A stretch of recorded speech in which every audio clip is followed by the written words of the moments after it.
we all need to see that. We all need to see people that are in healthy love. We all need to know that we're worthy of experiencing love, and that's it. Hello, and welcome to the Creative Mindset Podcast. I'm your host, Isolde Trachtenberg. In the show, my guests and I explore how we can use creativity to do our best work and live our best lives. I talk with authors, musicians, actors, scientists, and others who are all pushing the envelope to live fully, creatively, and authentically. Listen in to get the scoop on how you can do it too. Hi. Hello, and welcome to the Creative Mindset Podcast. I'm Isolde Trachtenberg, and I am thrilled to be your host, and I'm even more thrilled to welcome the Sophisticated Psychos to the show, Kyriaki Chonakis and Nikki Scorpio. I'm so excited. Let me tell you about them. You're going to love this.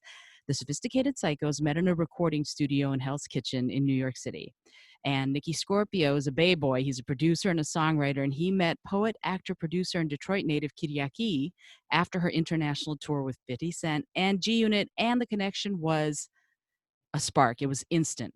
The two visionary artists then created, you can hear some of the sound effects being provided by the Sophisticated Psychos. So they created the Sophisticated Psychos and are now on a mission. And this is so fascinating because we just started talking about this a little bit before the show started. And I can't wait to talk more about this in the show because it's fascinating. They are on a mission to be role models and change perspectives on pop culture and mental health. So that in itself is amazing that people are self-aware enough to think about that. So I'm excited to delve into that. But I also want to talk about the fact that their sound is hard-hitting and it's self-produced trap with electronic beats. It's raw, edgy, and it's honest subject matter, and it deals with abuse, wellness, society, culture.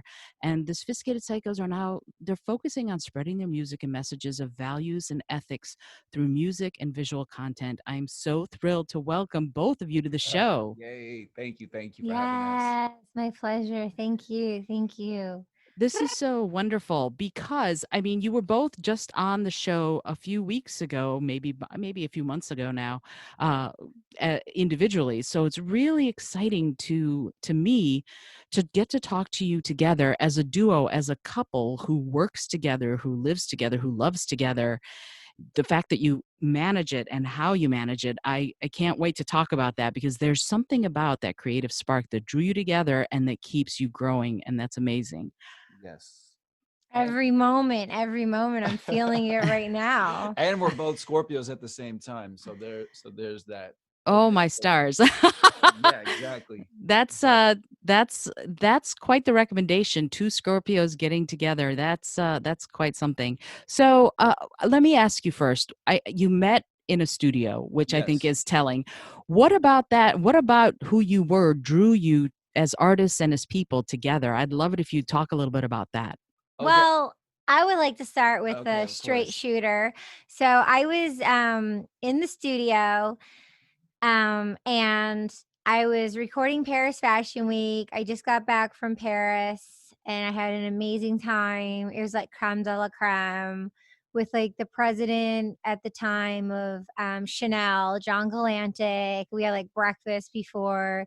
And then we were at the Chanel show, sitting with the Chanel family, and like we were just having such a great time, and my visuals are just going off bonkers right now.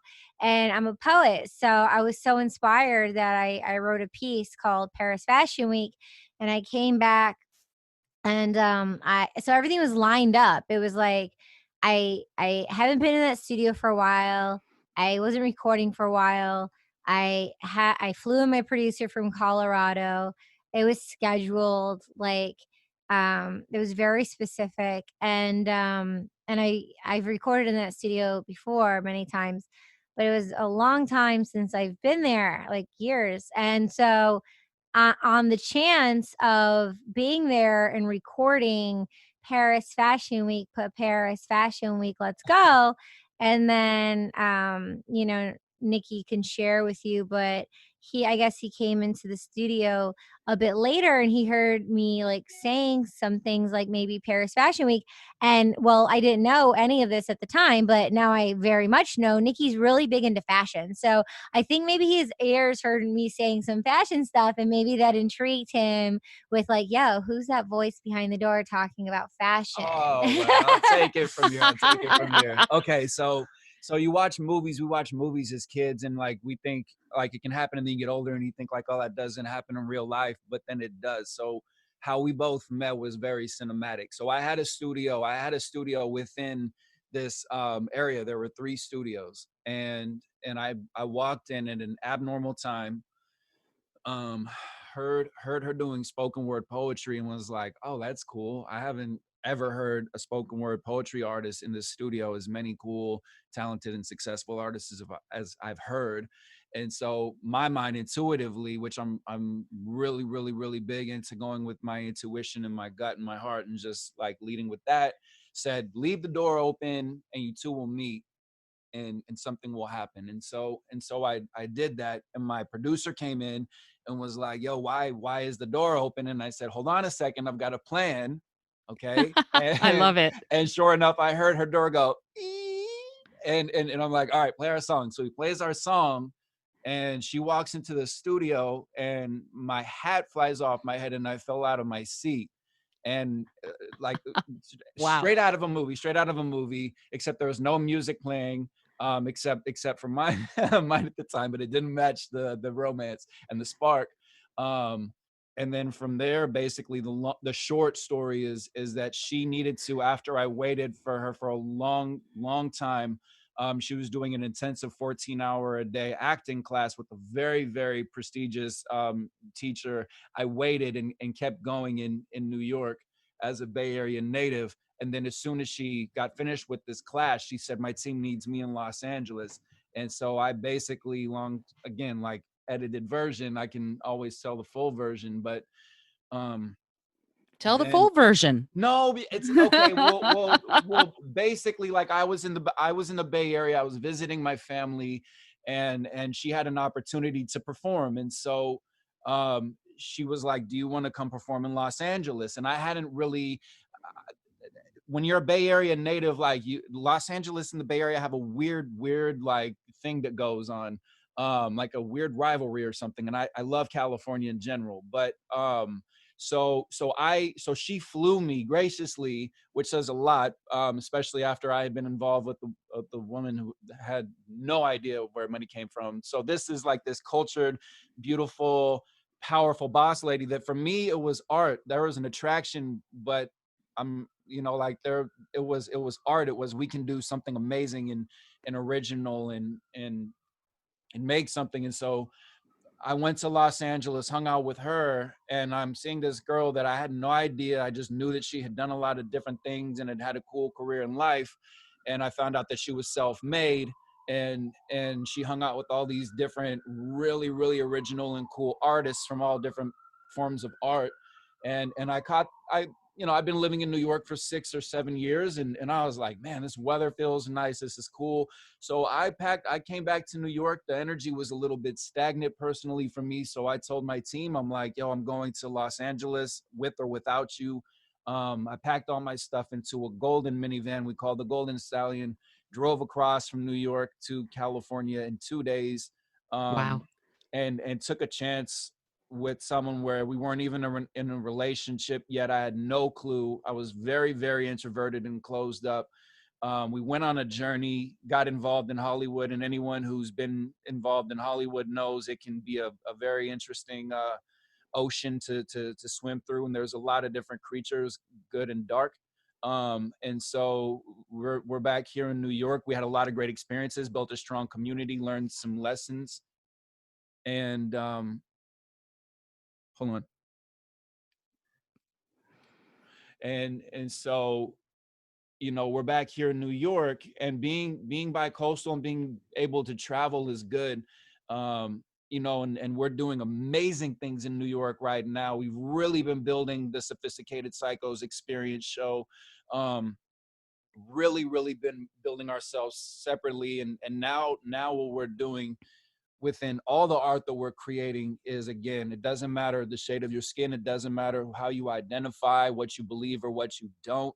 It's all about connectivity and having fun and enjoying life. Key has an amazing new single out, and we're just, yeah, we're making the best of this wild time. Angels and rainbows, angels and rainbows. Wow, so much, so much, so much. I have so many questions. Okay. So Scorpios are intense, so yes, no yes, no, apologies. No, it's all no. love. I actually no apologies needed. There's so much. It's so amazing to me to listen to you. It almost tumbled out of your mouth like you couldn't help it. The obvious emotion and connection that you two share is plain for anybody who's got ears to hear. So I really love, no, seriously, it was just like, and then this happened, and then this happened, and this, and it's not, I'm gonna say it's not just your intensity as Scorpios. I think some of this obviously is the intensity of the connection you two share and the feelings you have for each other, which I think is Yeah, so we great. we weren't we thank you. We both weren't in a relationship for a very long time. I've always made myself unavailable romantically with an open heart still at the same time, but I witnessed at a young age my grandparents teaching about the power of love, and I always was like, I want to have a woman in my life, a partner, who naturally, who is a natural, powerful person, and to be that in the world, and to show that in the world, because thankfully I've seen enough people with healthy love that it's just like, people need to, we all need to see that. We all need to see people that are in healthy love. We all need to know that we're worthy of experiencing love, and that's it. Absolutely. And not just worthy of it, we deserve it. Yes. We deserve to have people in our lives who want the best for us, who love us, who care for us. And that part of it is so, I think it's missing in a lot of people's lives, and so remembering and reminding people, and I think that's what you two do. Interestingly, having been part of a sophisticated psychos experience or two, that's what you do when you're creating a show. You're reminding everybody who's in the audience, everybody who's a musician or part of the production team, that they're part of something bigger, and that something bigger has a foundation of love, which I just think is amazing. So I would love for you Thank you. both to talk about that a little, if you would. When you develop a sophisticated psychos experience, when you produce it, what are your thoughts as you decide this is what I'm going to do? How do you make it work? And do you do that together, or do you tend to, one of you brings something to the other and then the other one builds on it and it's one at a time? Okay, I think the producer of this is going to speak right now, darling. So, okay, I just want to, yeah, and I just want to say, like, if there's a fire truck or something and it's like I'm in mid, I'm just gonna stop and lull and then just pick it back up. Okay. Okay. Nikki, I think maybe for you, if you want to take that route, I close the windows too. But Okay. yeah, so Show the what process. happens is it comes to me. It's just like it comes inside of me. It's like a full on vessel spirit that just illuminates my whole entire like soul, like the whole outer layer from within. And then when that magnetizes and I align on like this symmetrical level that's just infinite glory of possibilities and color, I am then my thought form process and my openness just extends, and it's whatever's in front of me right there, whatever comes to my instincts, to my mind, my heart, and my soul. So if I'm like, oh, Abigail, she does sound bowls, like I'm a ripple effect. I told her the mission and the story, how I sponsor a family and Renal and Era and her family in the Philippines for 17 years, and how she's from the Philippines and she has Tibetan meditation bowls that were attuned to her specifically. And I met her through my Kundalini journey, and she ended up living like on the same block as me. It was insane. And so she gifted me all these moments of her time and her life experiences, and really enhanced me as a woman to heal from inside. And she and I, sent people to her, and she does these sound bowl meditations, and sound is a vibration and it heals. So how we speak, when we speak, the the length, and slowing down and it coming in, it's just like a process. So when she's doing the sound healings, I'm like, this would just be the cherry on the icing of the cake. So like, she fit in that moment, but she wasn't the first on the bill. Like, she came like 4 or 5 after. I had my solid go-to foundational people. I invited you to co-produce it with me because I love your mindset, your skill set, your attributes, and how Thank you. yeah, just like you're just this flower of growth that shines so bright. And so for me, it's like, oh, I want to befriend Isolda, and I want to build this connection that we found in our hearts of love of stand-up comedy, voiceovers, and podcasting. So you were on the bill to shine your light and do whatever you wanted on the stage. I was open for it, and we have our communication back and forth. And then like, I want Nikki to perform some songs. He's doing his solo EP. And so I want him independently do some songs. I'm going to do a stand-up bit. A girlfriend of mine, Natalia, she plays the guitar. Now she's in California. She's traveling. So um, she was in the first show. Her partner Pietro was in the second show, and Joey Williams, who's my friend from the Blind Boys of Alabama, he has multiple Grammys, and he was the youngest person ever to be given a Lifetime Achievement Award by the Grammys. So that's pretty epic. And he was in our first show, and he's a part of them all, which is awesome. And so that kind of collaborative thing happened where I just like went to my friends and went to people who interest me, and it was an invitation of an openness to say, hey, like, I have this idea, are you interested? And I cultivate it in a way that makes them, and I tailor it to for it to excite them. I make it so it's like, it's kind of like, it's like a diamond, and then shining all like multiple areas, like 4 to 6 or whatever, how many different areas, so I'm a ripple effect to have you shine and feel even better about yourself, something proud, something to create and work on, and being honored and valued, from the ground up. So for an artist perspective, that's what's really important for me, and that's how it all comes together. And then I was at 55th and 8th, living across the street from the old Studio 54, and that's where one of our places was at the time, and it was just amazing. And while I was there, Abigail was a block away, and I was like totally where I was. And actually, it was in September, and I actually dismantled a personality character trait that I embodied at a stop show image within my mind, where then I took on ideals and created new firing and wiring systematics within my own brain function, and to be entitled with ego, and to have these like bars and standards of certain things, which made it very challenging and difficult in my life, because I'm controlling and like not evolving with You have consciousness. been changing. Um, We're all in process. no, I'm talking about when I was like You had a been. teenager. You had been. Yeah. Yeah. Yeah. Mhm. And then, yeah. So anyway, um, um, so with that being said, I was talking to Abigail, and she's like, yo, did you eat? And I'm like, nah, like, that's what I was going to be doing. She's like, oh, do you want to go eat? And I'm like, yes. And she was so surprised. I said, yes, like, let's go eat. And we sat face to face, and we talked about some stuff that I just kind of mentioned to you.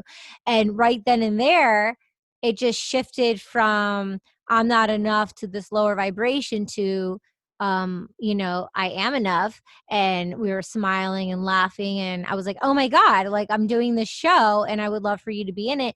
And she didn't understand it at all. She just showed up and I directed her and she just did her thing. And then afterwards, she like really got it and understood. And she was in the second one and like she's on board and stuff. And it's so cool because I have Abigail Devine opening the show with her Tibetan meditation sound bowls. And it's so beautiful. And then so that's kind of like the talent overall. And then it gets more fine tuned for the nuts and bolts, which is having the platform and the space, and then options of the spaces and picking and tailoring aesthetically which would be the best for the vibes of non-Broadway, the Sophisticated Psychos experience with theater seats and it being like Grecian style and very like classy and like a romantic like lounge kind of cool vibe. So gratefully I was able to find the space for us. And the Pit Underground, they give an opportunity for talent and ideas to sell out the stages. And so then it goes on to being something, like the ripple effect to keep on going. So starting literally at the ground up from the stage.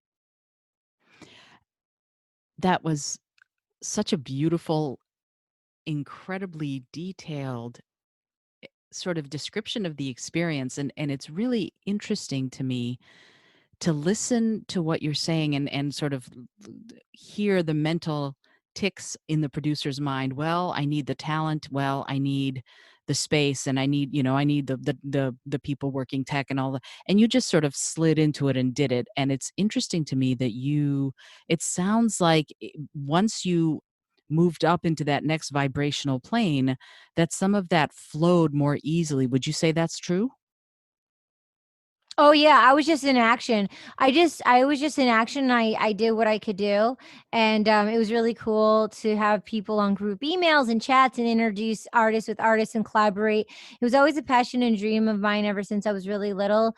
To I'm like, because I was imagining when I was really little and I wasn't famous yet, and I was like, um, if someone who was famous like gave me an opportunity, or someone who was famous just like gave me that would be like a dream come true. And I'm like, I want to do that when I'm in that position. And then it's like, and then I'm like waiting and waiting to get in this position, like different variations in my life. And then it's like, oh yeah, okay, Nikki and I, we created a web series through the union and gave these actors and producers and engineers and mixers and editors and writers opportunities to create. And so I've been doing that. It's really important for me to give people opportunities, and I know what it's like to want and desire opportunities. And it's a fine line of doing that with honor and then not taking advantage and being vultures of people's dreams and vulnerability and desperation, because I know from experience that's happened as well. So to be able to give people those kind of brilliant opportunities, it makes me feel really good. And it's like we're creating as a collective in Mhm. life, and we're befriending each other, and like we're all going to be in different journeys. I'm like, yeah, I was in that show of yours, or you were in that show of mine. Yeah, and that's kind of really that's a neat fun feeling.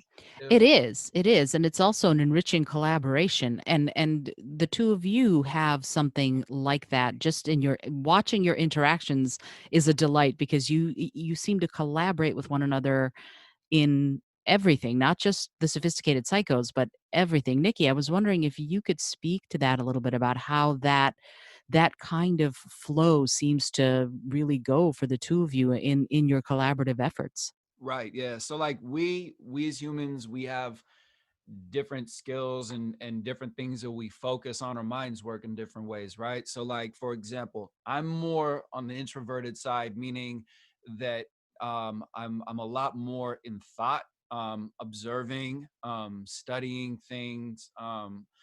I have very loyal friends. I have a smaller circle than um, someone who's more outgoing might typically have.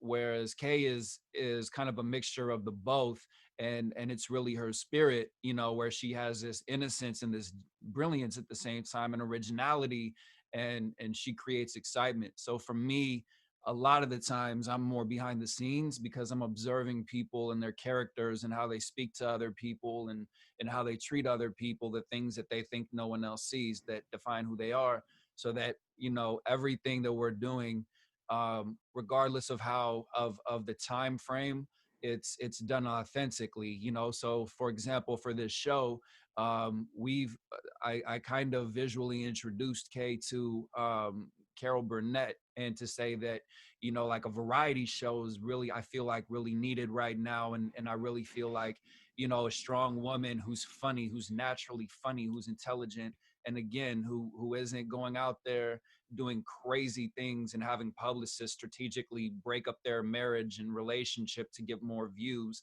and then create like a product line out of that craziness, that we've been calling normalcy until, thank God, that we're trapped, actually untrapped, we're untrapped inside.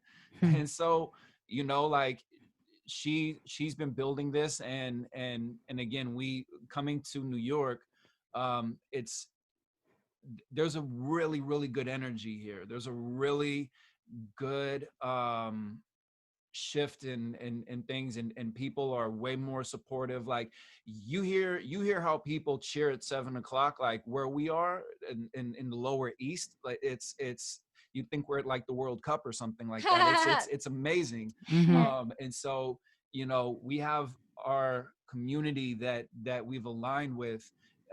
We're both way more intuitive based, but it's nice to be able to have, even if you're a solo act, it's nice to have someone in your circle that offers something. Like, for example, if you're really talented but you're not outgoing so much, Mhm. like having someone in your circle to say, hey, listen, like, you meet people, like, you make an introduction from me, when there's money made off of that, like, I'm taking care of you, and that's, and you know, and there's a healthy thing that's created from that.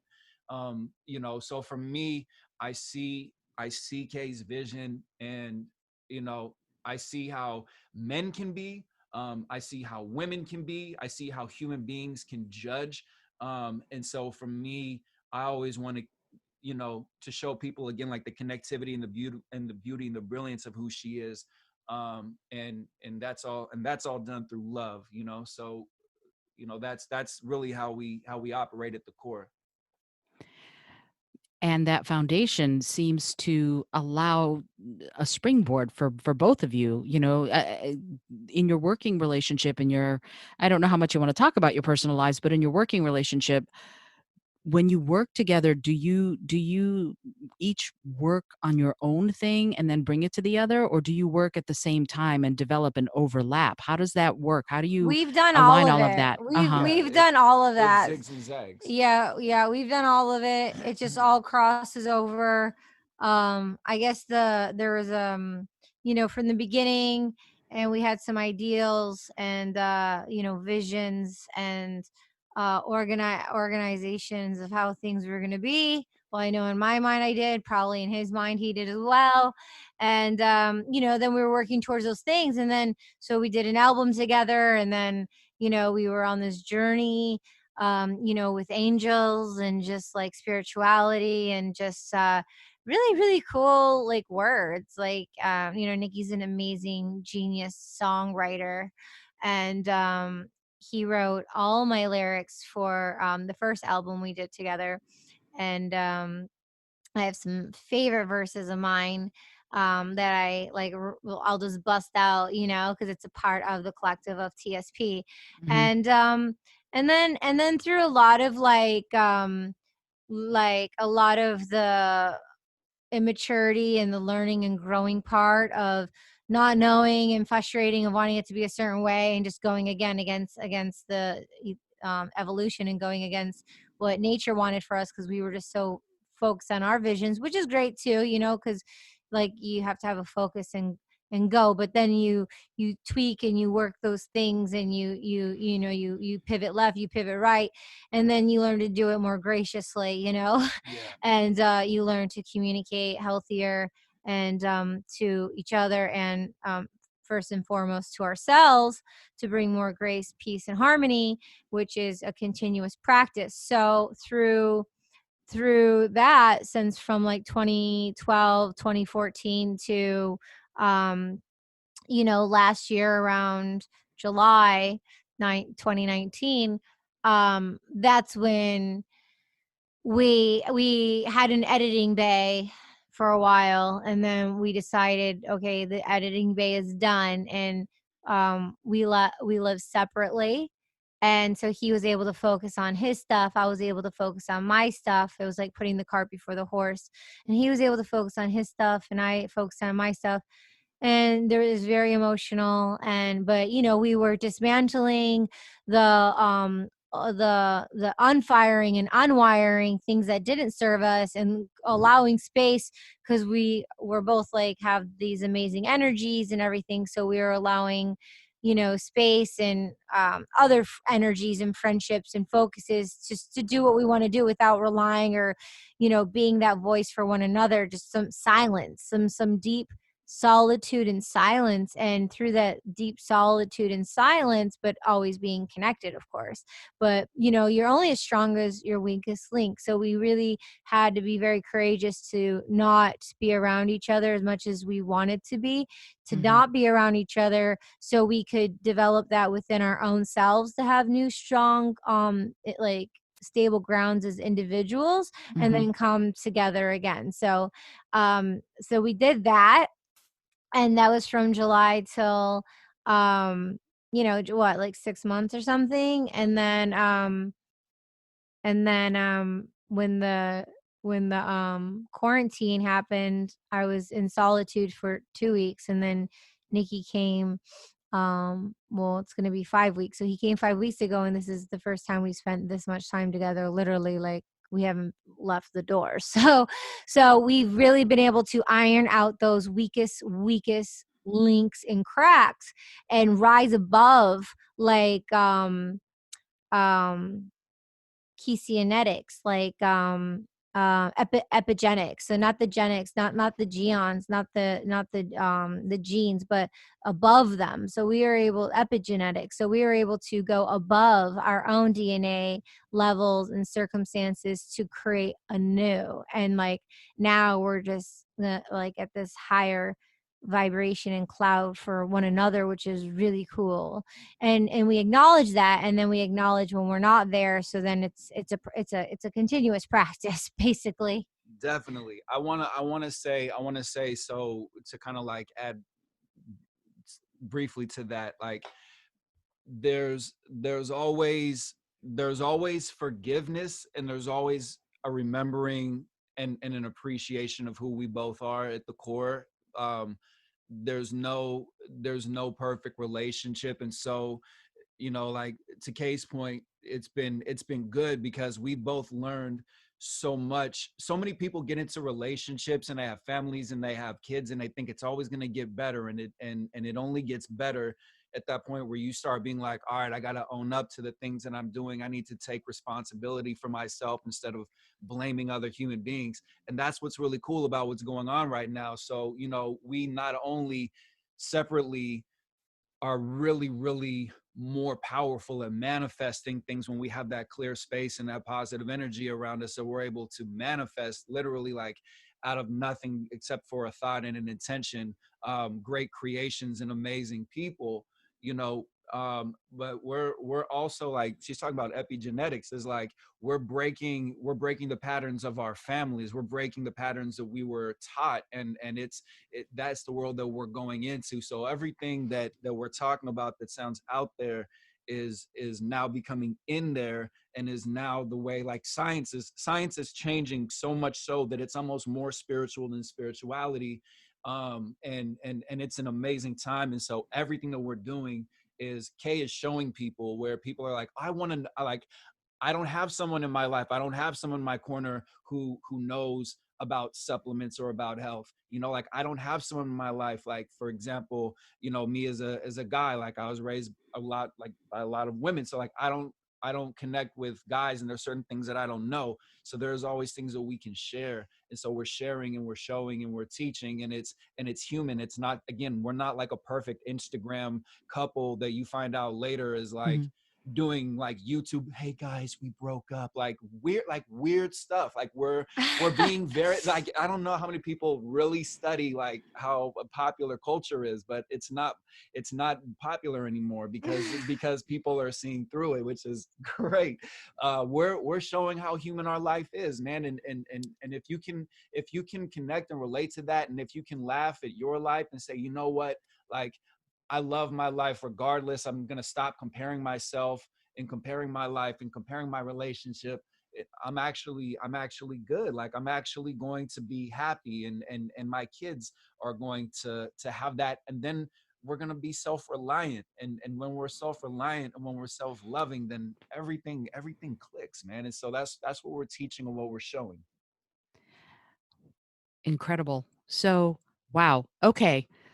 Let's unpack that a little bit. The idea of self-reliance and self-love, and I'm going to add to that self-knowledge, because I think Absolutely. self-awareness is so important, like knowing that you don't know and being willing to accept that you don't know something, to Yes. ask the question. So Yeah. so can you describe for me, either or both of you, what that process has been like for you as you go from I don't know to I'm more aware now, and now Oh because I'm more man. aware, I can grow? I would I'm gonna love. give Yes, I'm gonna give a brief example, and then I would so being in a relationship, right? So this lovely, powerful person that I'm interactive with on many different levels has conversations with me, does things. I have conversations. The conversations, um, you know, let's say for example, a conversation gets misinterpreted and that turns into an argument or a disconnect, and then I go to, you know, where I go to when I was like X amount of years old, and somebody did X thing to me, and now like I'm, you know, emotionally reliving that, right? Mhm. So in that moment I can breathe and I can stop and I can just say, what did I do? Where am I making a choice that is disempowering me? And you know, and then I can go even deeper and say like, how am I doing this in other areas of life? And that's where there's transformation, where there's beauty. And I come back after being frustrated and being able to actually clear it, and then I learn something and I grow from it, and now I'm at this place now where people come at me from all different walks of life and angles, and I'm like emotionally bulletproof. So that's, I mean, that's one example, and maybe you can, you know, okay, you can say for you what it is.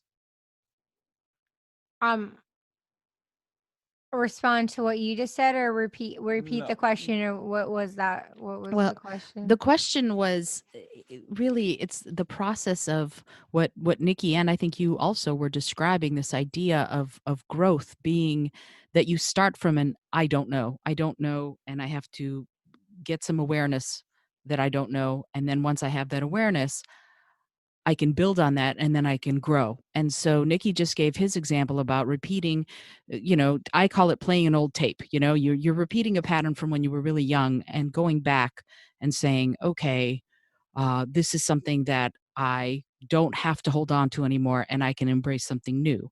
And I was wondering if you have that in your process as an artist and as a person, what happens for you, and then I'd love to talk to the two of you and how you relate to each other about it. So, I mean, okay, so are you familiar with Hay House?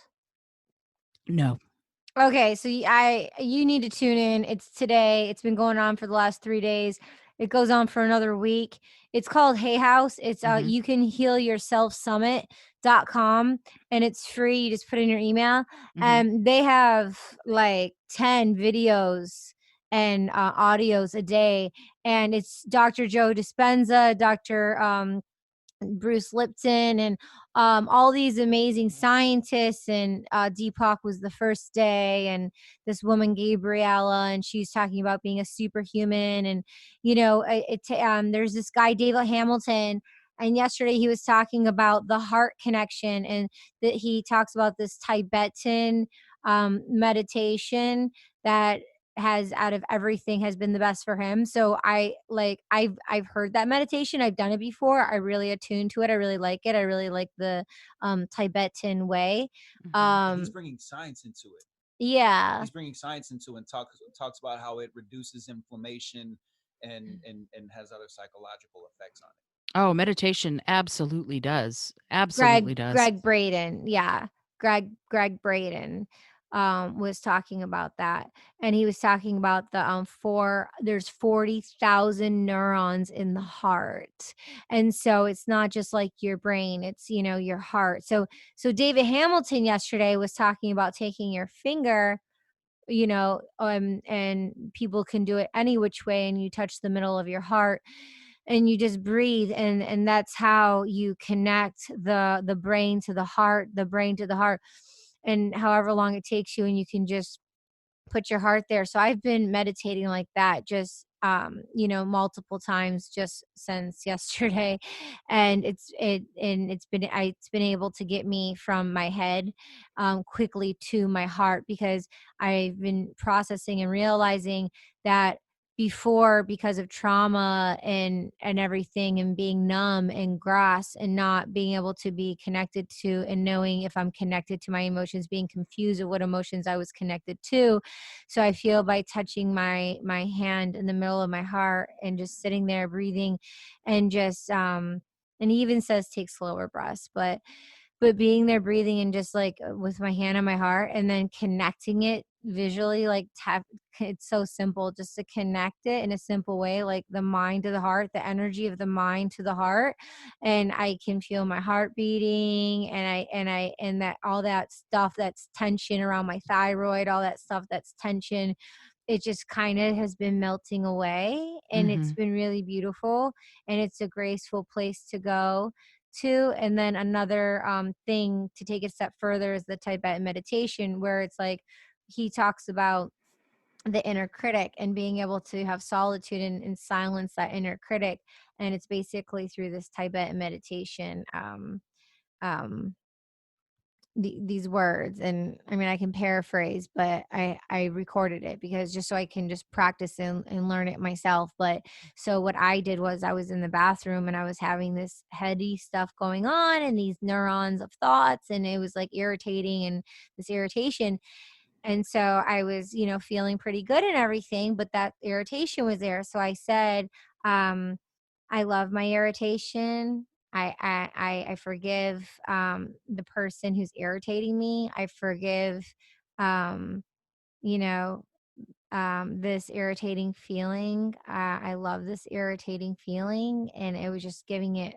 I surrendered to this irritating feeling, and by saying those things, I caught myself in a mirror in a new way. And I caught myself in the mirror, and I saw myself as that really joyful person, in my smile, my lips, and my eyes. And I felt really great, because because I realized, like, that irritation feeling, that irritation person that I'm thinking about, that irritation within me, was me all along. And me giving it that love and compassion and that care to just say exactly what it was, and like mend it. And to so then it's like planting a seed and nourishing. So I'm just going to keep nourishing. And he says it takes about 3 to 4 weeks to really, you know boom. So but yeah, it's a gentle process, but that's something that's helped me in recent.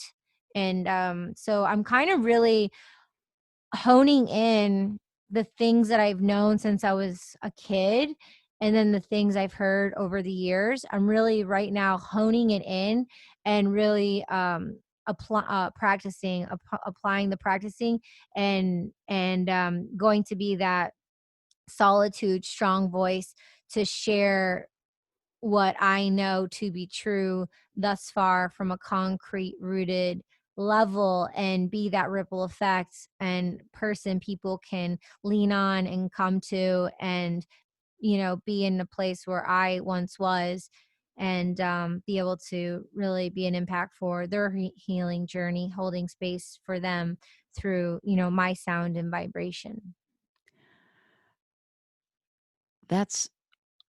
It's interesting to me to hear you say that you want to provide a root or be rooted in order to heal yourself, but also to be part of the process of other people's healing journey through sound and vibration. When you two collaborate musically, when you collaborate spiritually, is that the process you're going through? Is it how, describe that if you can. How do the roots of your foundation as people and as the sophisticated psychos or as a duo in general, how do they allow for that growth and how do they make room for it as you heal yourselves and also as you reach out to the world at large to heal others? Okay, that's a great question. So for example, let's talk about this amazing new song that's out, Angels and Rainbows, right? So Hmm. so Kay had this idea that she had recorded when we were brand new to moving back to New York. Hmm. Um, and she recorded it basically with a very simple, like, I think there was just like a drum. There was nothing, and it was, again, it was poetry more so, and so she recorded it, and I had it for a while, and I was trying to play with it and I couldn't catch it because I knew the sound, how it was supposed to be, like Hmm. very high energy, more electronic. Like we're talking about like dubstep music and drum and bass and like international kind of music. And that wasn't something at the time, that because I was very new as a producer. So naturally, on my journey, right, like I was able to sit down in a clearing, um and there was really good energy between us, and I was also at a place where, well, I was basically here because it's still fresh, and so I found, because technology is where it's at, if you're doing anything to express yourself right now, this is the best time to do it. It's so cool how available um help is as an artist, like, to basically, you can collaborate with yourself. So, and when I say that, I mean, like, I found out about, through a website, because there's all these rent to own websites. There's all of these websites where they basically make it so that, because they're charging $5,000 for something that really shouldn't be charged $5,000. So they're making this technology more affordable and accessible to people, which is why you're hearing so much eclectic music and creations now. And so, I had a program called Output, and I plugged it in Arcade, and I plugged and I played it, and I just caught it. And because I've been more open to educating myself, I was on YouTube, basically teaching myself how to do what you hear as Angels and Rainbows, because it was also recorded. It was recorded under a blanket, um, which which I love which that. I think is so cool. Which I think is so cool. And at the same time, we were just like kids recording music, not really like realizing, when you're on a condenser mic and under a blanket, it's not exactly the greatest way to record a song. And again, because of technology, I could remove all of the background noise and sounds And and patience. He thumps. has a Oh my, lot of oh my goodness. patience. Okay, and I've also learned, by being in this Jeez. relationship and by doing the spiritual work, for anyone who's introverted, listen to audiobooks or look up books for the power of introvert, and just realize how great we are, in our superpowers. And so, yeah, so I definitely spent hours and hours learning, I gave her like 18 different mixes of this song, and lucky mix number 18 made it. So that's, you know, everything is correlated, you know. The way that we are in our relationship is how we are within our work ethic, and how we are within knowing ourselves. And to your point, Isolde, like by me knowing myself and knowing that it's okay that I don't go out and have a million different friends, and it's okay that I'm not a social butterfly. I can have and create art that speaks volumes and speaks for itself, and have that trust, um in knowing of the direction where I'm headed, and always keep an open heart. So I've always appreciated and respected Kiriaki as an artist. I think that she's original. I feel like originality needs to be not only nurtured but told constantly, that it's cool and it's amazing that you're unique, and that people aren't going to get it until they're all copying it, you know. And so, um for me again, like, yes, I'm a man in love. Like I appreciate her, and you know, like we have this amazing committed relationship. First and foremost, you know, I think as an artist, she's amazing, and you know, I think when people listen to the song Angels and Rainbows, they'll hear her spirit. Even if you don't like the music, you'll still smile and laugh, and that's a mission accomplished. And she's doing something super positive to celebrate, all of these people that are basically keeping our planet running right now. And you know what's amazing? When you were talking, I'm like, yes, yes, she's incredible. Yes, she's yes, yes. And so I had a lot of times that I wanted to say that, but I didn't want to talk over you. But at the same time, here's something that I think is really interesting. Like, I listened to the song like 5 times in a row, and Woo! Rich Woohoo! Rich comes into the apartment from, he was downstairs. I think he was on the roof. He was juggling. That's what he's been doing with his time. He's up on the roof right now Nice. juggling. Love Um, that. Getting some vitamin D. I think exactly. actually juggling, so I was thinking he's doing it literally. Okay. Yeah, no, he's literally juggling. He also he's an entertainer like the rest of us, but Yeah, yeah. he's also introverted, so he definitely needs his alone time. But he comes in and I'm like dancing up a storm, and he's like, "Who is this?" I'm like, "Is this Kiriaki?" And he's like, "No way!" So then we're both dancing. It was really Oh, great. cool. So Amazing. You guys need to do a little video and send it to me, like a 15-30 second clip. I'll repost it on the Instagram. We need to do like a rainbows and angels dance challenge. okay, Yeah. all right. I'll talk to him and see if he's willing to do that. I'm willing to Juggling, dance at the drop of the something. hat. Have fun, Juggling. yeah. Oh my God. Have a Have good him do it time. juggling. Yeah. Okay, I'll talk to him. That'll be fun. Yeah. We're actually yeah. making a music video. Nikki's editing the music video this week and we're releasing it. It's short clips of videos and Uh-huh. photos. So yeah, I mean, if he wants to be in the video, I'll let him send us know. like a Juggling right in. send like a 15-second like juggle thing. To the song. That'd be awesome. I'll let him know. Yeah. I'll let him know when he comes. Well, after this, I'll let him know. Right now, All I can't leave because we're still chatting. Yeah. So Kiriaki, we talked a little bit about the production of it, and I think that is really cool to know. And I'd also love, what message do you want it to send? Like, how did you come up with the idea, and what is the goal? What is the, I know you said that it's just to be out there, but is there something more? Is there, what is it that you want the song to say to the people who listen to it? Well, the thing is, I mean, from the root of it, I feel like it's a full circle with Nikki and I in a time of celebration, angels and rainbows, and I just really feel like it's who I am, like, and I feel it's who we all are. I feel like that's the purpose of life. It's just rainbows, angels and rainbows, and I always like my birthday being 11/11. I always knew like one of God's messengers. I know we all are, and we're sharing this collective consciousness through sound and vibration. And so, being angelic and speaking the words of angels through being poets and musicians, songwriters, just all sorts of artists.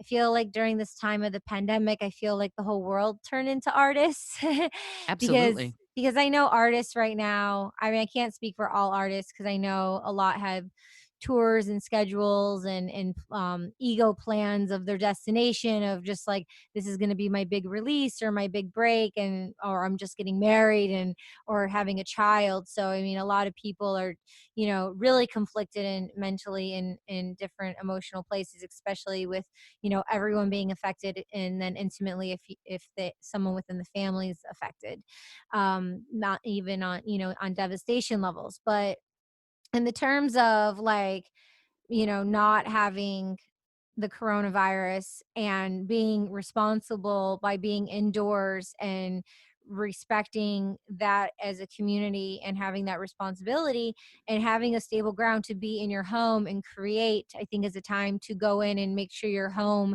is something that you want to be living in, even if you're not wanting to be living in your home, creating a home within your own home.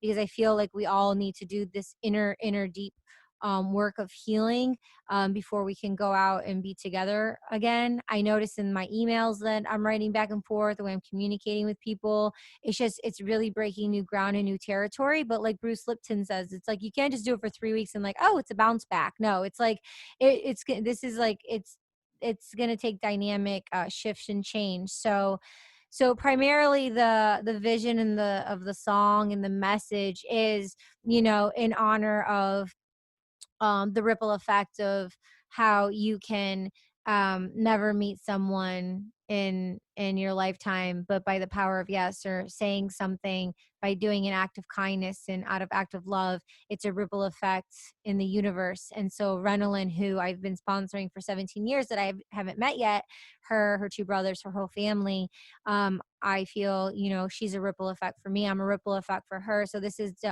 dedicated to her. It's dedicated to Rose, to this beautiful woman.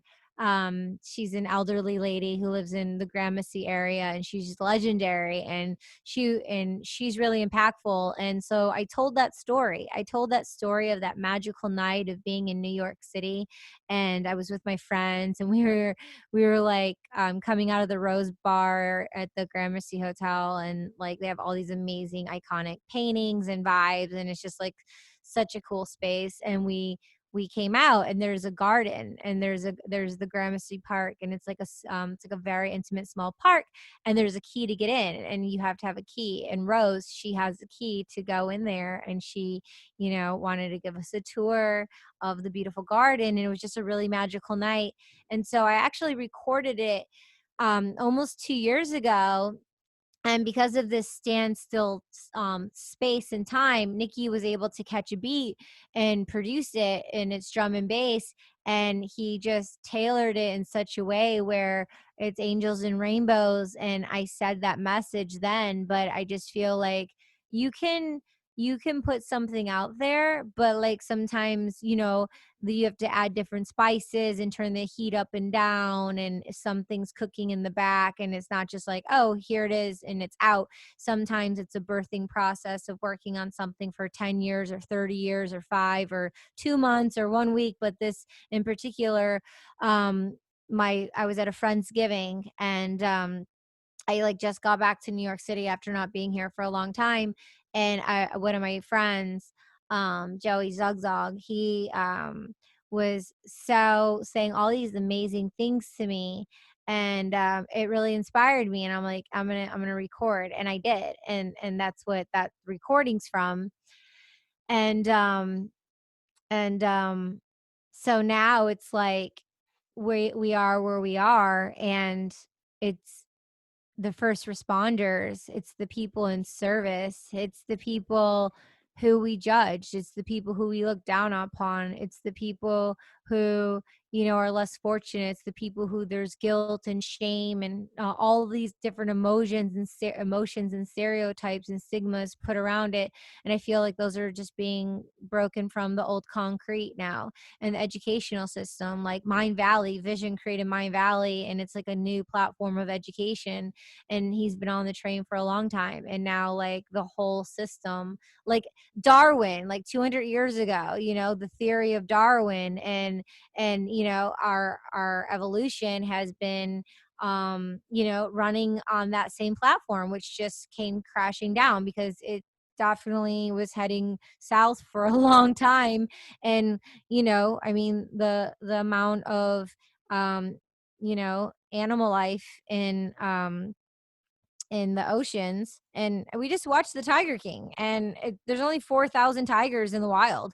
There's 5,000 to 10,000 that are captivated by human beings, and if you watched it, you saw how they're treated. And so, our species is dying, and it's like us. We are created by the same organisms, and we're heading south really fast. So this is a big wake up call for everyone to consciously, you know epigenetics, to rise above the Darwin theory and what we've been taught. Fast forward, they Bruce Lipton was calling it myths. They were just myths because they were ideals of what could be, but it was a split. It was a split between science and spirituality, and actually it's not a split. We've always been together as wholes. So this is for people in service and for doctors and nurses. And lastly, I just want to say about this, with everything I've been seeing and reading, in brushstrokes from here to there.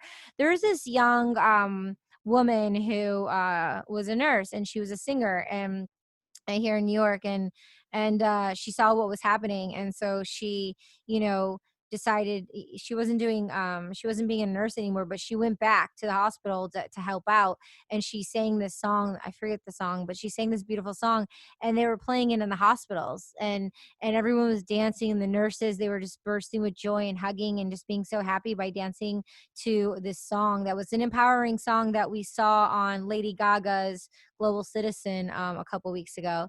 It was the opening song, actually. It's a really powerful song, and so and then it showed her singing, and it made me so happy. And this was before like the song was even done, and I just thought, wow. I'm like, if people had this playing at hospitals, and the nurses and the doctors and the patients heard angels and rainbows, and they had this hope and this excitement, I'm like I got excited about those possibilities. And so that's kind of like the heart of it. um yeah. It sounds like we need to get some hospitals to some like hospital administrators or something to we need to get the song in front of them so Can that you help me do that? That would be I great. We I use don't I don't know any hospital administrators, but let me think about that. If I can think of a Well, way to do that. we If you also could send me any emails or like just support, just send me some links to hospitals and I'll send the information. But that would be awesome. Even if, yeah, that'd be really cool. That's Yeah, a really smart idea. I mean, Um, because they have what they call patient care specialists, and these are people whose job it is to see to the needs of the patients. Like when Rich was doing hospital clowning, he was actually going in when Rich, my husband, for anybody who's listening who doesn't know who he is, I talk about him all the time, so I can't imagine people wouldn't. But when he was doing hospital clowning, and they had these people, they were there, the clowns were there to work like with kids in the oncology wards and things like that. And the patient care specialists are the people who worked with the clowns to make sure that all of that stuff got done. So if like off the top of my head, I'm like, we need to find out who the patient care specialists are, and say this is a song that was written and produced in honor of the hospital staff, but also the patients themselves, to give them hope. So I'm wondering now, like, who if you're out there and you're a patient care specialist at a hospital, get in touch with us because they need to hear the song. So yeah, I'm now my brain is the rotors are turning. We'll see what we can do. So, okay, I appreciate that. Ariana Huffington wrote me an email this morning. I was so happy to hear her email. Because I wrote her, I sent her the song, I told her about the message, and she's like, "My dear Kiriaki," she's like, "What a beautiful song." And she actually said she just launched a campaign with Harvard and for the first responders, and she wants me to publish an article on Thrive. So I'm going to do that. And she said she wants to help get the spread the music and the message. So I'm gonna just make the article and then send it to her. And any way I can be a part of that campaign she was telling me about would be really, really awesome. Oh yeah, that's terrific. I love it. And what I would love to do is right now before we forget, where can people hear the song? Where can people hear it? Well, it's streaming everywhere. Streaming everywhere. So yeah, but you can just go to Chonacas.com. You know, my last name, it's CHONACAS.com, Mhm. Chonacas.com. But yeah, it's so cool. It's even on TikTok and it's on Instagram. So if you type in the music, you can type in Angels and Rainbows, and it's really colorful and bright. And it was released by us, the Sophisticated Psychos. Yeah, if you have a story on like Instagram, for example, you can type it in where you type in the music, and you can post a funny story or something like that on social too. Show love because it's for a good cause. It's clean, it's fun, and we all need. I don't care how gangster, how cool you are. We all need angels and rainbows in our lives. Yeah, and then you Uh, can just hashtag if you want to like do a photo or a video and singing, dancing to it, and then just hashtag us or like send it to us, and we'll repost it. Awesome. Yeah, that would be great. So go and listen to the song. You will dance. You will just throw your arms up and you will Can't help dance. but I guarantee dance. it. It's definitely you can't just sit there and do nothing when you hear it. It's Right. No, I very I high couldn't. energy. Yeah, I mean, when it's your own music and then like we're just in a moment and like Nikki just turned it on and I was just like and I just started dancing like the vibes were just like it just makes your energy move inside, like the vibes, like your body. Yeah, that and that's really I mean, that was my experience of it too when I was listening. That's why I listened to it like 5 times in a row. And Um, and but that's funny that you said that because it's like you listened 5 times in a row because like you have to like wrap your brain around it because it's a whole journey, you know what I mean? yeah, It's like what better time to teleport than now? Like I wrote this, I recorded this 2 years ago and it's like we're social distancing, like well physical distancing actually. But imagine, I mean, I think some of us are teleporting right now. Real. I think some of us are teleporting and it's like, imagine like really elevating and teleporting, you know?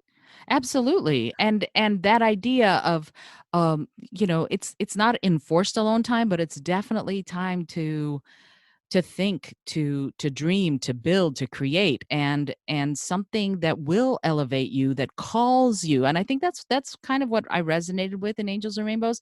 There's a sort of a call to elevate yourself in the song. That's what I felt.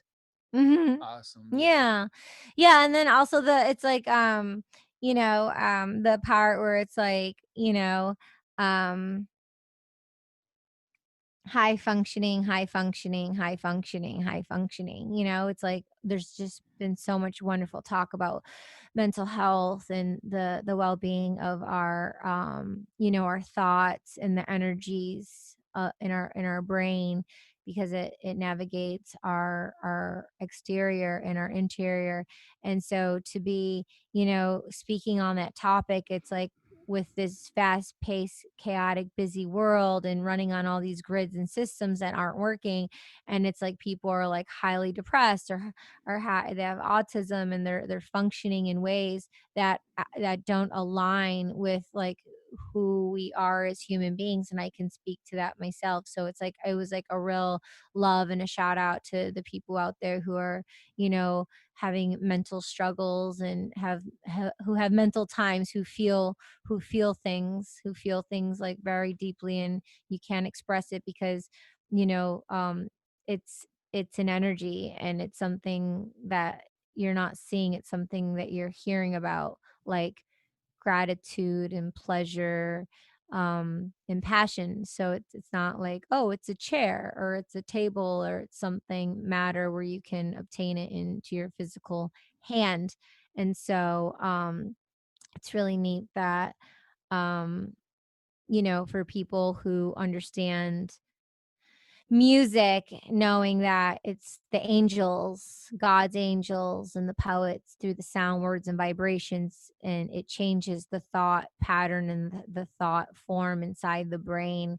It soothes the energy, so that it makes you dance. So it brings you, it busts through all the negative whatever energies that are going on in there. Hmm. It's a way to move it around, you know. Sure, and the science backs it up in a way, what I'm talking about right now is violins, for example. Instruments made out of wood, in general, but violins specifically is what I know since I'm a violinist. If you're not, if you're when you're playing one, the wood vibrates on a molecular level, right? The wood of the violin, and if you don't play it for a while, the wood, the quality, the timbre, the sound will die unless you vibrate the wood. That's what keeps a Ooh. violin alive. And so what they say is if for some reason you're not going to play your violin for a while, put it by a music speaker so that the vibrations of the sound from the speaker can vibrate that wood on a molecular level, or else the violin, the quality of it will just die. Wow. Mhm, Cool. mhm. Yeah, it's living, Yeah, it's it is. living. And those Mhm. vibrations they change things. And I think it's interesting what you said, Kiriaki, about the transformation, and we're all being changed in one way or another right now, because we have to be, and some of us come to this change and it's going to be jarring and it's going to be awful, and some of us come to it and it's a real opportunity to extend ourselves in kindness and to extend ourselves in creativity to everybody, but especially to the people who most need it and who are having such a tough time, like the first responders and hospital staff and people who work in grocery stores who are making sure we keep getting food on our tables. I mean, it's incredible that Yeah. we, Yeah. and everybody is doing what they can do. And I think it's so wonderful that you both decided to do what you can do, and your offering is something that's so uplifting. So thank you for that. I think that's wonderful. Yeah. Yeah. Oh, also, I'd like to say, and we're so lucky to have a system. You know, it's like the systems that aren't working crash down, and those are changing. But there are systems in place, and I'm grateful for the systems that are in place to be able to have, the tech set up and the people and the correlation of the organized business to bring attention to the people and Hmm. service in a way that's better quality. It's better quality, and I see different companies now partnering up, so it's like, because there's just so much consumerism, it's too much, it's so like draining, like going to buy toothpaste, it's like there's 40 different brands of freaking toothpaste. It's like, you know what I mean, it's like enough I with do. the junk, enough with the junk. So I think now it's just, we're really going to eliminate some waste here finally. Like, we need to we're eliminating, like, or it's just happening, we're just eliminating the waste, and people are just really waking up in new beautiful ways. I hope that you're right. I really do, because what I'm honestly concerned about, and I'd love to hear both of your thoughts on this, is that once things get back open, and I'm not going to say get back to normal because I don't know what normal would look like, Uh-huh. but once things open up again, I'm a little concerned that there's going to be a real push to go back to what it was like before. What are your thoughts on that, both of you? What do you think? um People, life, the way, I mean, it's my personal belief that as humans, we keep on having a lesson in our life until we learn it. So even if people do go back to their old ways, life is going to keep on happening until people stop focusing on the fear. They stop believing all of these things that distract us, and man-made concepts that make us hate our neighbors and strangers and people who don't look like us, and tell us that people who do look like us can get away with more than people who don't, and that there's going to keep on being instances that that drive people into connectivity, and and remove these other things. So even if it does go back to how it is, which it won't, it's going to keep on happening because people, I mean, regardless of what your political beliefs are, the fact that people started questioning the validity of the news, on a massive scale. So we're in a very curious place, and curiosity breeds, new creations and inventions. So Hmm. just, I challenge anyone who's listening right now who's frustrated at themselves or at anyone to just stop and just say like, I want to do something. I want to do something, and this is what I've always wanted to do. And I'm gonna go online and I'm gonna learn how to do it. And just operate from that place. And if your whole neighborhood right now is saying that the world's going to end, then only focus on yourself and only believe that that there is greatness coming out of this. So if you don't want to be in the relationship with the person that you're in, then you're finally ending it. And if you really do want to be with the person that you are in a relationship with, you're going to start saying, I need to make this relationship work. And we've been doing that, and it's been amazing. Oh my God, it It's been sounds like a amazing. Tony Robbins intervention, and I haven't even. I've known about Tony Robbins for years, and I haven't ever gone to any of his seminars, but I did watch his documentary. I can only imagine. But yeah, it's like a Tony Robbins intervention. But you don't need a crisis. You don't need a death. You don't need something horrific to happen to make the change. That's when a lot of people wake up and do, but we don't need that to happen. But so there's subtle ways of doing it. But yeah, I mean, it's easier said than done too.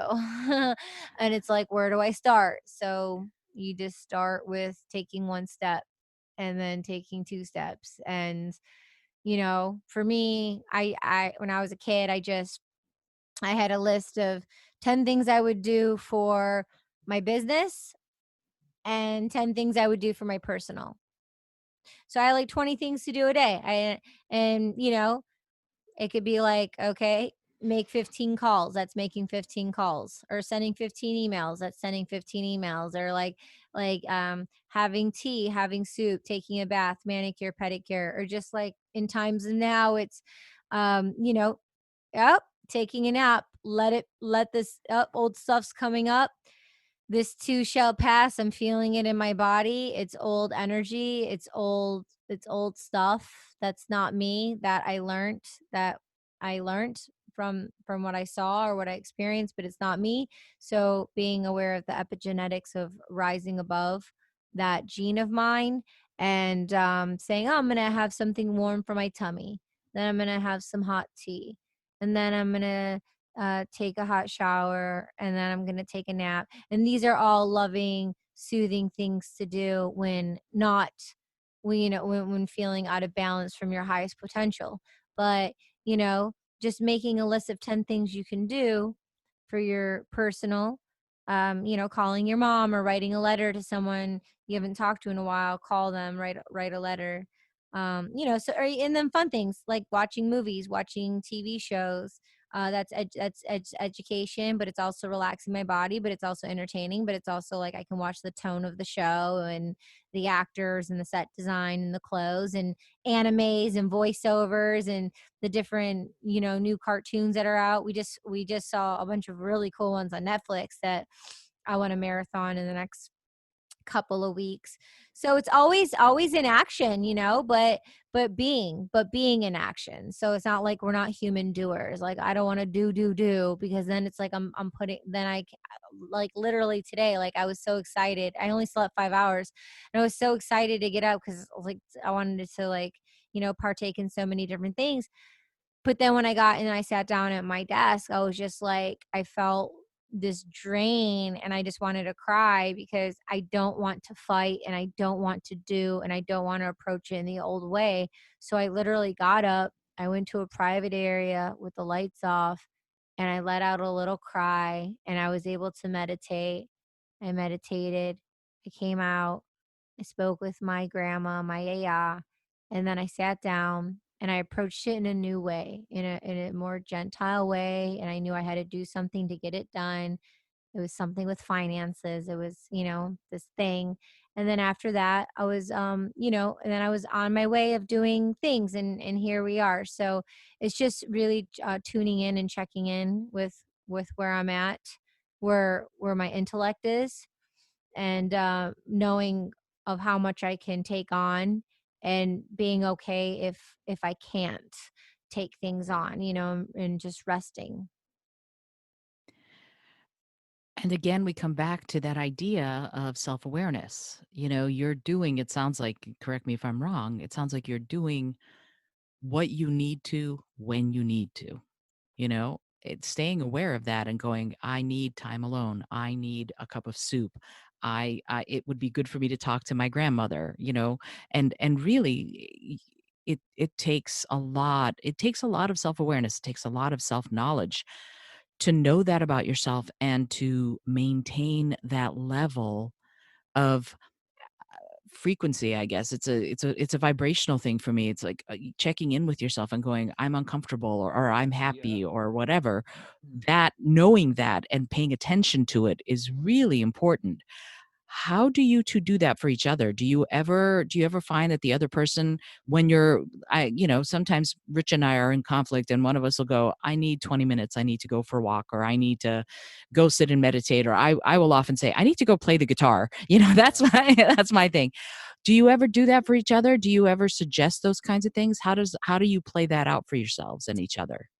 Uh, go ahead. Go Yeah, ahead. Yeah. we are very like, especially now, there's been a lot of space between the two of us. And so when we come together, like we have meals and we do things, or like she'll have an idea and I'll bounce an idea, or like I'll have an idea and she'll listen to like a song that I'm working on. But for the most part, like, you know, for example, when at the beginning of this whole thing, when I moved in with Kay, um the first couple weeks was really for me like constant meditation.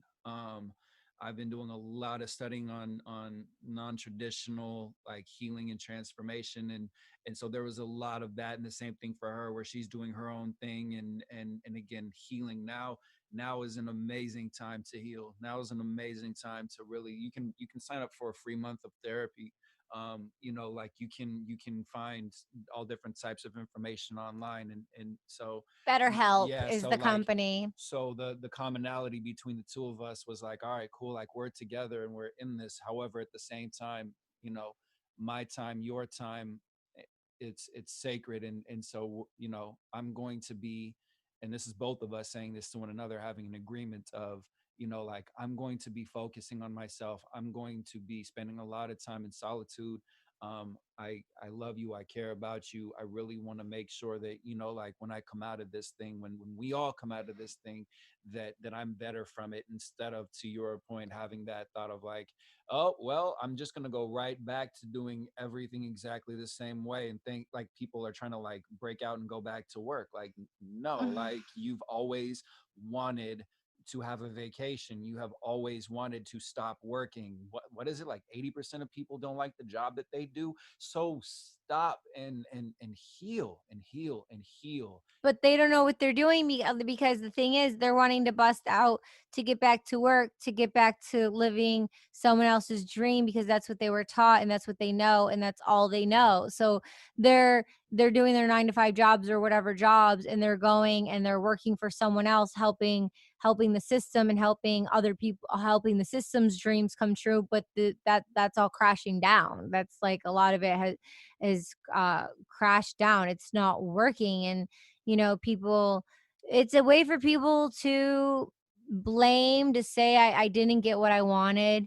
It's really looking at the inner child and healing that wounded inner child. And it's like, okay, well, can you get more frank and raw about healing that wounded inner child? It's like, if Nick's point of what he was saying is like, people are wanting to bust out and like get back to work to the old ways. Well, there's no old ways. There's no going. It's not happening. Like, even when the system runs in the world, like, it's not going to go back. Like, it's, some things that work and don't work, well, life is going to continue on. But there's never ever going back to the way things were. Like, it's been hit. Like, it's on a world level, like everyone knows, like, and it's gonna keep going, and it's gonna rebuild, and then there's gonna be new evolution from it.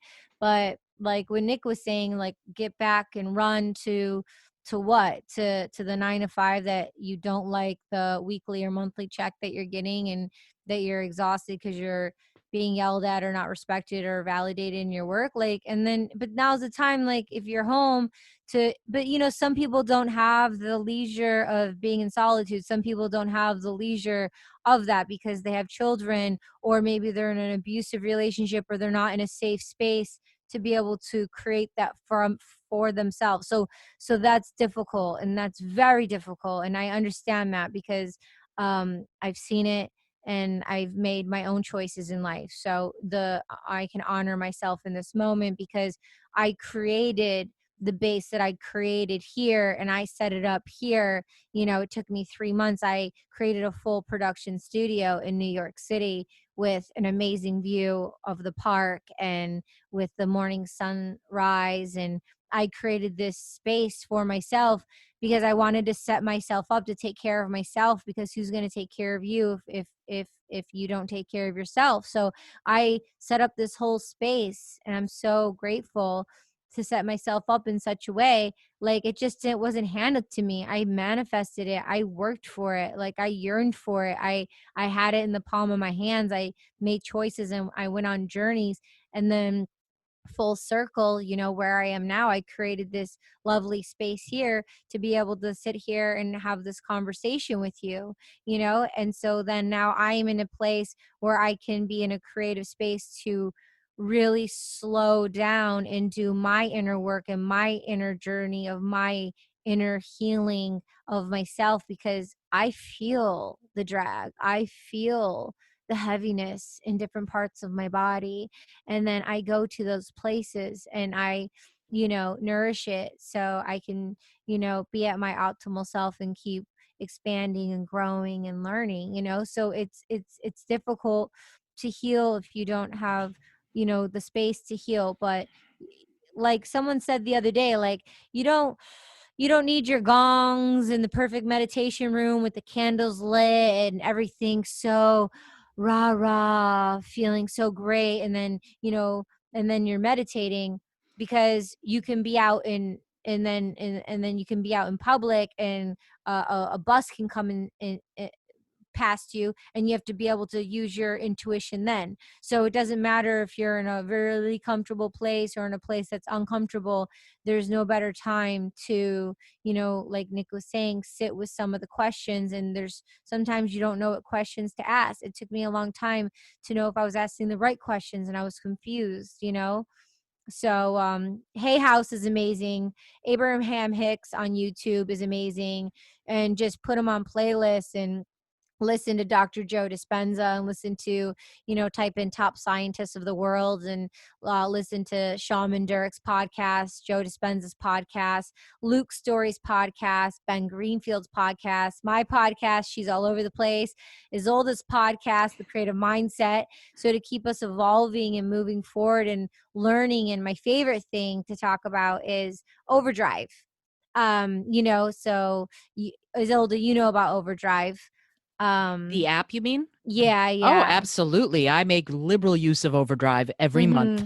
Yeah, so our viewers can download that for free and listen to audiobooks of autobiographies, scientists, doctors, abuse, you know, Darwin, whoever. I mean, whatever interests you, the time is now to really wake up and make better choices, you know. So that's kind of like what we're doing over here on a daily. But yeah, I mean, Nick's in one room, I'm in another room. We have respect for one another. Like you said, we'll have meals together, and then if I have my headphones on, he has his headphones on. We're both doing things, you know, and then we do things together. So we're blocking them out, and like, okay, 6 hours over here, 6 hours over here. And then for 2 hours, we're going to get together and do this. And okay, we've both had enough now, or, you know, it's time to have a meal. So yeah, we're working things in rotation. And I think that's a fabulous way of doing it. You know, you're making space for each other to be solo, and then you come together and you become a duet. And then, you know, it's like playing an instrument. Sometimes one instrument plays, sometimes the other, and sometimes they come together and they play together. And that it sounds like what you two are doing, navigating that really beautifully. And it's commendable. that Yeah. it's not easy. You know, we're living in New York. We're not living in huge apartments or huge houses or whatever. So when you're in that space and you're kind of going, okay, we could be on top of each other and we could be not respecting each other's space and each other's needs, or we can make space for each other. And I think that's Yeah, I think wonderful. it now, if anything, to anyone who's listening, like now is the time where I feel like if you're living with your family or with your wife or husband or partner, whatever, you can have a conversation to be with them. Like, listen, I'm inspired. Um, I just really want to get to know myself better. So, like, I love you, but maybe we're gonna be talking less, or maybe you'll see me less. But like, like just give me this time because like I care about you and I love you. You know what I mean? Like now is a great time for that, instead of just like jumping on each other's throats and being like, I want to be outside, no, I want to be outside, this is frustrating for me and my frustration is more important than your frustration. Like, no. But they have to go through all that bull crap too. But that has to You be have to on go the through on the agreement. if yeah, that, and there's different ways of communication. There's different ways of what people were taught and what they know and what they don't know. So there has to be all that immature, ignorant fighting back and forth, blaming, but rah bull crap, because it's a part of the growing and the stretching in the relationship with each other and being mirror reflections. Because it's like if you have two pillows next to each other for 3 years on a couch, those pillows think they belong together on the same couch. So then when you start like changing the colors or doing different things, the pillow's like, hey, what are you doing? You've been like sitting like this the whole entire time. It's like they think that they already know the person so well, but that's like the worst mistake one can make, because it's like I'm just, it's fine, we've been sitting together for a year or two, but like I'm just getting to know you, like I'm just getting to know myself. So the thing is dismantling like already knowing one another, even if it's been 30 years. And there's that process back and forth, but not only with the boundaries, physical boundaries, but mental boundaries. We were on a Skype with Shaman Durek a few weeks ago, and he did this akashic reading. He read some of my like went in and read some of my records. And I'm an empath, and he blatantly told me, he's just like, like your mental boundaries, because like I will be doing what I'm doing, but then I'll be thinking about Nikki and caring for Nikki, and did Nikki do this and did you do that, and he has to do this, and because he's so close to me and I care for him and I love him, so I'm like, oh, did Nikki do this? And I need to stop that inner critic. I need to stop that mental boundary, so I can take all that and focus on writing articles on Thrive Global, because that's my passion. That's what I want to do. Calling and talking to someone I want to speak with, and enriching something for my own life and my own value, which will bring more value to our relationship and to the planet. So I had to really check in with myself recently about like calling myself out on my mental boundaries, because in my head I'm like going nonstop, but Right. but that energy, it doesn't matter if it's good or bad or worry or excitement, it's just energy. So it's like really shifting that focus, that attention, that energy, and really putting it into an area that could keep going in the direction of you know more self-love and compassion. Sure. And frankly, I really believe that the more you love yourself and the more compassion you have for yourself, the more you are able to love and have compassion for your partner.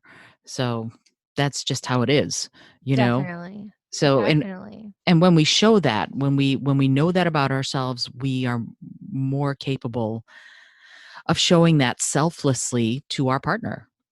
That's and I've all Rich and I've been together. It's funny you said 30 years. Rich and I've been together almost 30 years, over 28 years.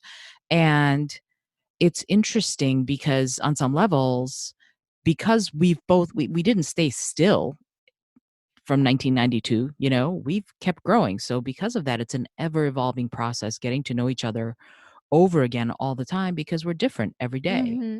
Mm-hmm. so Oh yeah. there's a lot to be said for remaining and retaining beginner's mind. And I feel in some ways like I'm at the beginning of my relationship, even though it's already 28 years old. It can drink and then some, I guess. So Yeah. I know that we could talk forever because I love talking to you, but I don't want to take up your entire evening. um I would love to find out from you, is there is there anything that you want the people who are listening, especially someone who might be feeling alone, or who might be feeling like they don't have anyone to care for, or who no one cares for them? Is there a bit of guidance that either one of you would like to give to that person? I would say if anyone is feeling like down right now, I would say just simply feel it, be okay with feeling it, know that it's going to pass. There's a lot of different people that are going through a lot of different things. I think the best thing to do is just when we feel these things, kind of lean into it instead of trying to ignore it, and really letting this be a time. As much stuff as we've talked about right now, we're taking it very slow Hmm. in a lot of regards, and I think now is a good time for people who are, especially more for people who are really wanting to get outside and wanting to do things, to just really slow down. And and I think for those of us that are in great places right now, I think we need to, maybe when we have some free time, go through your phone and just have a conversation with somebody we haven't talked to um in a minute. We're all in this together. Today could be great for you, tomorrow could be terrible, so like we take it day by day, and constantly have a conversation with yourself to remind yourself of what you do have. Even if you have one room that you're sharing with eight other roommates, and your room doesn't have windows, say like, I have a room. There's people right now that don't even have a room, Right. so like, and there's people that have mansions that feel like they're in a prison. So I think gratuity right now is, as we come up to 7 o'clock, where you're going to start hearing gratuity. I think now's the time to be grateful as possible. I agree. Gratitude is. I do a morning practice every day where I list 3 things I'm grateful for, and I take the time to really feel each thing I'm grateful for, and it can be All something right, small, you hold know. on. We're gonna give you something loud here. Okay, here we go. Is it happening? Yeah, it's happening. Ah, I love it. There it is.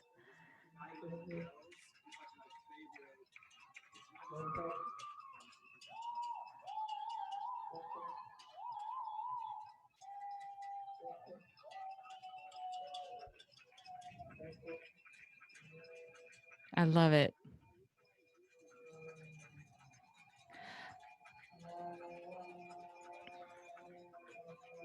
If you don't know what you're hearing right now, that is the people of New York City being grateful for the first responders, the medical personnel, and everybody who's working so tirelessly to make sure that we all stay as healthy as possible. And you can't hear it from me because I'm in my studio, but outside our apartment window, people are doing the same thing every night at 7 p.m. And I think it's probably happening other places too. I don't know.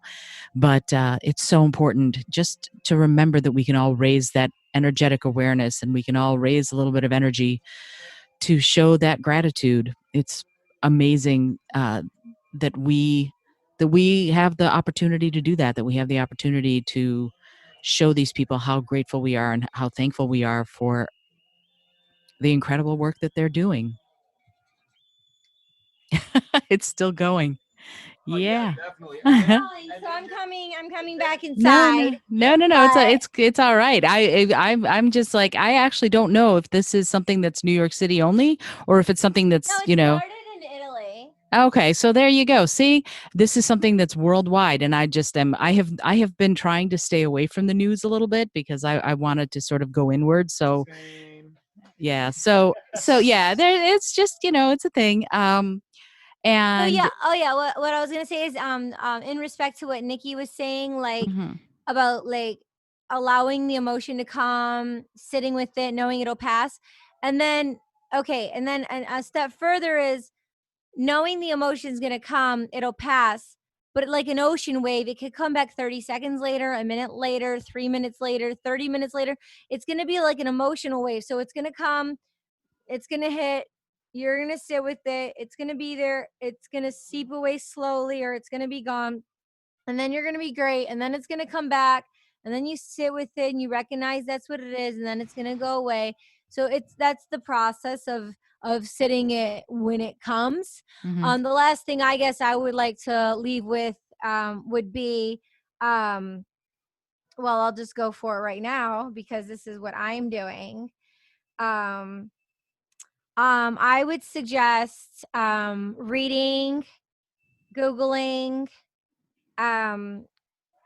quotes on peace, quotes on love, the best quotes in the world, and just kind of getting immersed in language, poetry, creating some new sounds, words, to start creating a new life and way we want to see ourselves and how we want people to see us, and stick by those things. So like one I have is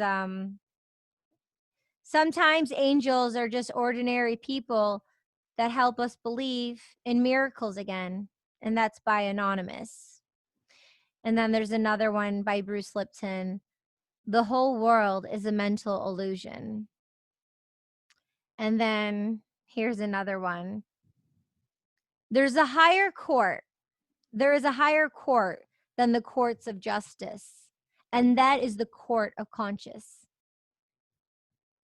It supersedes all other courts. And that's from, who's that from? Gandhi.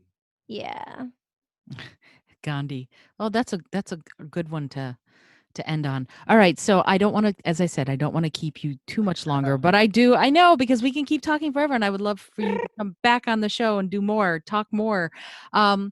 Tell me, Nikki, sing us out with the verse, man, with the freestyle. Bust out with the well, Renaissance wait, don't do freestyle. that yet, because I want the people who are listening to know how to find you. So tell that first The before. Sophisticated Psychos everywhere. Yep. Instagram, Facebook, Gmail, all social. TSP Lifestyle for Twitter. TSP Lifestyle. Yeah, just the Sophisticated Psychos. Reach out, say hi. Yeah. Subscribe on all of our platforms. Yep. Absolutely, get in touch. That's it. You know, one of the things, Nikki, that I've just loved seeing on Instagram, if you're listening to this and you follow Nikki, follow Yo, Kitty Nikki Scorpio. Yo, Nikki Scorpio, and at Chanakis everywhere. And but what I love the posts that you have, Nikki, that are, hey, if you're not doing well, find me, reach out, I'm here. And I just think that's so beautiful that you are just offering, here I am, I'm here to listen, I'm here to help. That's lovely. Thankfully, we have friends of all different walks of life, and we've learned through that, rich or poor, that emotions are emotions, and when you feel alone, that is one of the most challenging things and emotions to feel. No one should ever feel alone. You are never alone. Please, definitely, you always have friends over here with the Sophisticated Psychos. So there you go. So Nikki, are you willing? Are you willing Yeah, to? sure. All I'm working right. on a really, really cool one. Actually, it's called Trust, and I'll give you a chorus and a verse, Awesome. and it goes like this. My love is unconditional. My heart is loyal. I'm always on your side. I'm always rooting for you. You can let it all go. I can assure you that you got a warrior. Baby, I adore you. Even when it's hard, I'm always staying faithful. I've been asking God if you can send an angel, 'cause I'm broken home, broken hearted. Too many dear friends when you departed. So your heart's like mine now. I keep it guarded. My love is unconditional and that's regardless. Yeah, when life is scarred, this show I started, so I never lost it. Focus on the target. I give you all my love, but it never is enough. Maybe I'm giving too much. Grown up, we had it rough. I know you've been through too much, but tell me, can you trust? 'cause you cannot spell trust, yeah, without spelling us. Woo! That was great. I love it. That was amazing. Thank you so much for sharing that. Oh, I have chills. That was wonderful. That was great. Thank you. I was crying to it yesterday. Yeah. I'm like, let's listen to the Trust song. I'm so proud of him. Just like literally within like the last 4 weeks, he has recorded, I think, 12 new songs. Like he's Wow. just on fire. But yeah, and producing them all. So after this episode, if you want, I'll send you the MP3. You can just play Angels and Rainbows right on your podcast. I thought I already had it, but if I don't, please send it. Yeah, I would love it. I would love it. That would be a terrific ending. So yeah, please. And I'll add it to the end of the show so that people can hear it right now. That'd be great. Nice. All right, cool. Thank you. Thank you both. So Kyriaki Chinakis, Nikki Scorpio, two Scorpios living together in New York City and creating a better world right from one place to everywhere. I'm so grateful that you were on the show. Thank you so much. We're grateful for you. Thanks, Isolde. Mwah. No one. Big hugs and kisses to you. You have been listening to the Creative Mindset Podcast, where the last 2 hours, if you can believe it, have been spent on everything from the vision of your life to the vision for the world, to the idea of mental health, to rooting your relationship into an emotional foundation that takes years, decades, and sometimes even lifetimes to build, to a real celebration of being alive and being artistic and creating. This is the time. Now is the place. Let's get it done. This is Isolde Trachtenberg for the Creative Mindset Podcast. I send you all of my love, and I'll see you next time.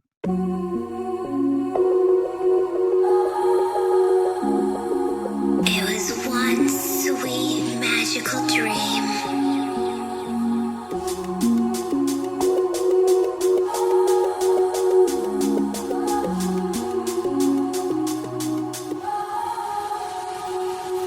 Angels and rainbows, you call my name. Angels and rainbows, you play the game so well. Angels and rainbows, you call my name. Angels and rainbows, you play the game so well. You've got me under your spell. It was a sweet September night in the city streets, New York City, just you and me. You're my rock star angel, baby girl, rock star angel. You make me whirl. You're my rock star, cherry pie. Your glamour, cherry in the eye. You make those nights insecure. You put it in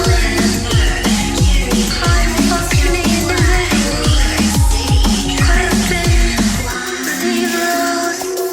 zeros that I stole once. In the gates with the key and Gramercy. I'm gonna teleport. She's gonna teleport. He's gonna teleport.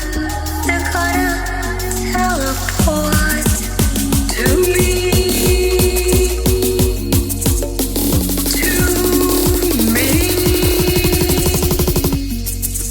Angels and rainbows, you call my name. Angels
Thanks so much for joining me today. I really appreciate you being here. Today's episode was produced by Isolde Trachtenberg and is copyright 2020. Today's music was Kevin MacLeod's Ave Marimba, brought to you by Creative Commons License 3.0, and Summer Fashion by Alexander Shamaluev. As always, please remember this is for educational and entertainment purposes only. Past performance does not guarantee future results, although we can always hope. Until next time, this is Isolde Trachtenberg, and I send you all of my love.